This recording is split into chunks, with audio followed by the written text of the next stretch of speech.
I can hug you, mommy, mommy, I love you. I can hug you, daddy, daddy, I love you too.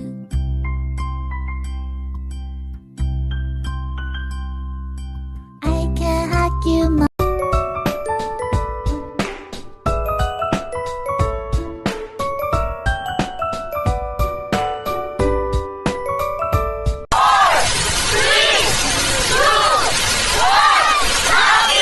Thank you for the happiest year of my life.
Hello Jasmine, gusto lang kitang batiin ng happy birthday and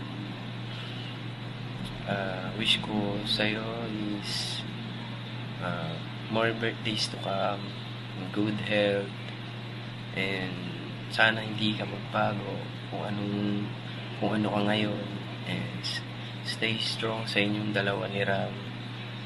Ingat palagi and God bless. Ingat Jasmine, happy birthday sa iyo. Sana matupad mo lahat ng pangarap mo, tapos mo pag-aaral mo. Nandito lang kami ng mami mo. Kahit busy kami, alam mo naman, lagi kita pinupunta na sinunod mo, punta para dito ka pa rin. Kahit yung mga kapatid mo, alam mo, dito lang ako para sa iyo, anak mo. Happy birthday Naktrain. Thank you sa pagiging mabait na anak dito sa akin for the past 2 years. Alam ko marami tayong mga pinagdaanan na challenges as mag-daddy, pero dito pa rin tayo, magkasama pa rin tayo. Ang wish ko sa iyo, sana lahat ng pangarap mo sa buhay mo matupad mo. Sana yung mataas na grade na hinihiling mo, sana matupad mo. Sana bigyan ka ni God ng strength para makayanan lahat ng mga challenges sa pag-aaral at sa buhay. We love you, Naktrain. Happy birthday, baby ko. Salamat sa pagmamahal at pagpapasaya mo sa akin araw-araw. Salamat sa time at pagpapahalaga. Alam ko may mga problema tayo, pero hindi tayo nagpapatalo doon. Alam ko may mga pagtatalo, pag-aaway, pagtatampuhan tayo, pero napapag-usapan natin ng maayos yun, and hindi tayo natutulog na galit sa isa't isa. Salamat kasi ikaw yung lagi kong nakakausap. Ikaw lagi yung kasama ko kapag malungkot ako, pag masaya ako. Wish ko sa'yo sana maging successful ka sa buhay. Lahat ng pangarap mo, matupad mo. Maging successful ka sa school. Maging proud yung buong family mo. Yun lang, and I love you.